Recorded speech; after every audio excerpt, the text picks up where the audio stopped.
여러분 안녕하십니까, 진성호입니다. 윤석열 대통령이 여름휴가를 마치고 오늘 출근했습니다.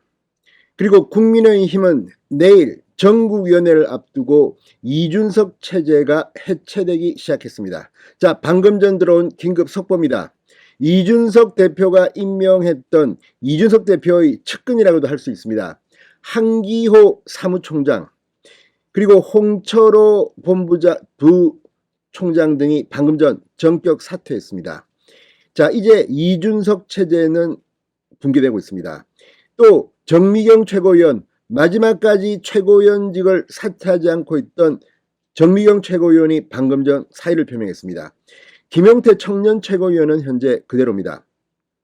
자, 이처럼 이준석 대표를 옹호하던 입장의 정미경 최고위원까지 사퇴하면서 이제 이준석 체제가 급속히 와해되는 수순을 밟고 있습니다. 무엇보다 한기호 사무총장, 홍철호 사무부총장 등은 이준석 대표의 최측근이었습니다. 그런데 방금 전 사퇴했습니다.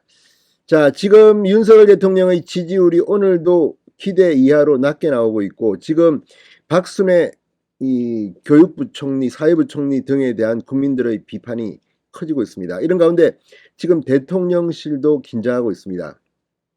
그런 가운데 국민의힘이 빨리 안정을 찾아야 한다. 그리고 이준석 대표를 몰아내는 것이 이 법에 어긋난다. 이런 충돌이 있습니다만, 이런 가운데 이제 급속하게 이준석 체제 대신에 비상대책위원회를 띄워야 한다는 여론이 국민의힘 내에서는 커지고 있습니다. 물론 지금도 이준석 대표 측에서는 법적 대응을 이야기하고 있습니다만, 법적으로는 모르겠지만 정치적으로 지금 이준석의 목소리는 이제 상당히 소수로 몰리고 있습니다. 그리고 국민의힘은 비상대책위원회를 거쳐서 2개월 혹은 6개월 정도의 기간을 거쳐서 조기 전당대회를 치를 것이 확실시돼 봅니다.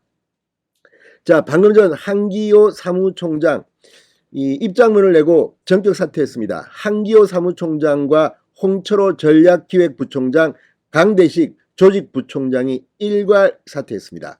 이들은 입장문을 통해 그동안 여러모로 부족한 저희가 현 지도부의 당직자로 미흡하나마 직무를 수행할 수 있도록 많은 도움을 주신 모든 분들께 깊이 감사드린다. 지난 상임전국위원회에서는 현 상황이 당의 비상상황임을 규정하고 비상대책위원회 체제로 전환하기로 의결했다. 내일 전국위원회에서는 작금의 혼란을 수습할 비상대책위원회 위원장을 의결할 것이다. 비대위원장이 임명되면 새로운 지도부를 꾸려 다시 시작한다는 마음가짐으로 당 운영을 시작하는 만큼 전임 대표 체제 하의 지도부였던 저희가 당직을 내려놓는 것은 정도라고 생각했다고 말했습니다. 우리는 국민들이 정권 교체를 위해 국민의 힘을 선택해 주신 이유를 절대로 잊어서는 안 된다고도 했습니다. 자, 이 말을 들으면 이제 이준석 대표, 지금 법적으로 이준석 대표가 이길 가능성도 있다고 보는 사람들도 있습니다. 그럼에도 불구하고 지금은 그런 단계를 넘어섰습니다. 당과 나라가 안정을 찾아야 되는가, 이 문제입니다. 물론 이준석에게 개인에게 희생을 강요하는 것은 너무 심하다는 말도 일부에서 나오지만 그런 이야기를 할 때는 아닌 것 같습니다. 적어도 지금 대한민국, 그리고 어떻게 잡은 정권인데 이걸 이런 식으로 만들 겁니까? 지금 이준석 대표는 민주당이나 이쪽 야당하고 발언을 한 게 있습니까? 계속 내부 분란만 지금 가중되고 있습니다. 자, 이런 가운데 오늘 이준석을 편들던 정미경 최고위원도 전격 사퇴했습니다. 당의 혼란과 분열 수습이 먼저라면서 정미경 최고위원은 최고위원직을 오늘 사퇴했습니다. 국회 기자회견을 통해 정미경 위원은 더 이상 거대한 정치적 흐름을 거스를 수 없는 상황에서 고통스러운 마음으로 섰다. 자, 국민들이 어떻게 볼지 두렵고 걱정스럽다. 함께할 동지들이 서로를 원색적으로 비난하고 분열하는 모습을 보는 것도 고통스럽다. 우리에게 벌어지는 지금의 여러 상황들과 현실 지표들이 제게 위험하고 모두가 공멸할 수 있다고 직감하게 준다. 지금 무엇보다 당 혼란과 분열을 빨리 수습하는 게 먼저라고 생각했다. 이렇게 말했습니다. 자, 지금 정미경 최고위원의 말처럼 요즘은 참 방송하는 것도 재미가 없습니다. 매일 뉴스라는 게 국민의힘 내부에서 이준석이면 누구를 공격하고 또 누구를 공격하고 이랬어야 되겠습니까? 이제 이번 주부터 윤 대통령이 휴가에서 돌아왔습니다. 일만 합시다. 그리고 이준석 대표 더 이상 분란을 일으키지 말기 바랍니다. 정미경 최고위원은 앞으로 다가올 총선 승리를 앞두고 완전한 정권 교체가 제 꿈이다. 그 길로 가는 방법이 서로 다르다고 서로를 향해 비난하지 말자. 아무리 열심히 해도 선거를 진다면 열심은 의미가 없습니다. 공정과 상식으로 대선에서 승리했다는 것 잊지 말아야 한다. 자, 지금 윤 대통령도 초심으로 돌아가자고 말하고 있습니다만 지금 분위기는 분명 대통령실도 국민의힘도 다 바꿔야 합니다. 자, 국민의힘 전국위원회 의장 서병수 의원이 방금 전 입장문을 내고 이준석 대표를 향해 억울한 점이 있지만 당이 어렵고 혼란스러우니 헌신하는 자세로 선당 후사라는 자세로 사표를 내겠다. 그리고 후위를 도모하겠다는 자세를 보여줬으면 좋겠다고 말했습니다. 이준석 대표가 법적 대응보다는 스스로 사표를 내고 이 혼란을 잠재워 달라는 요구로 보입니다. 자, 서병수 의원은 KBS 라디오에 나와 이준석 대표가 복귀한다 하더라도 영이 서지 않을 것 아니겠나. 이런 상황에서 당을 이끌고 나갈 수는 없는 것이다.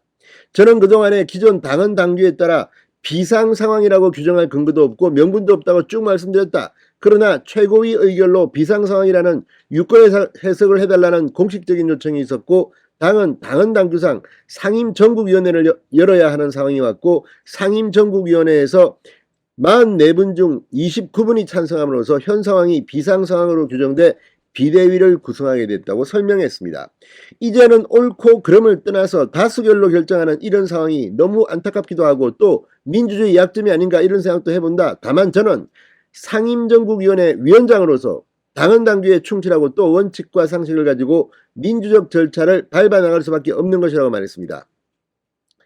이준석 대표가 13일 가처분 신청을 예고한 데 대해서 만일 비대위가 출범하고 나서 가처분 신청이 법원에서 인용된다면 당에 더 큰 혼란이 올 수 있고 당이 위기에 빠지게 될 것이다. 사태가 이렇게까지 온 것에 대해 우리 모두의 책임이 있다. 문제의 본질은 윤 대통령의 핵심 실세라고 하는 사람과 이준석 대표의 갈등이라고도 했습니다. 이분들이 서로 만나 소통하고 서로의 입장을 이해하는 노력을 했다면 이렇게까지 되지 않았을 것이다. 손을 내밀어야 한다. 힘있고 책임있는 사람이 먼저 내밀어야 한다고 강조했습니다. 자, 아무튼 지금 이걸 보고 그런 이야기들도 합니다. 이 대통령 선거전에서 위기가 여러 번 왔습니다. 그때마다 윤석열 후보는 슬기를 발휘해서 당을 화합하고 이끌었습니다. 이번은 좀 다르긴 합니다. 선거는 끝나고 이제 대통령은 윤석열입니다. 그럼에도 불구하고 국민의힘의 이 혼란 역시 윤석열 대통령이 윤핵관들에게 지시해서 좀 슬기롭게 해결할 수는 없을까. 그리고 이준석 대표는 무엇보다 이제 법을 따지고 뭐 이렇게 싸우지 말고 흐름에 국민들의 그리고 당원들에게 뭐가 도움이 되는지를 한번 고민해 보시기 바랍니다. 지금 이준석의 모습은 처음 당대표에 됐을 때 젊은 대표 이준석의 모습과는 너무나도 동떨어져 보입니다. 진성호의 직설이었습니다. 여러분 감사합니다.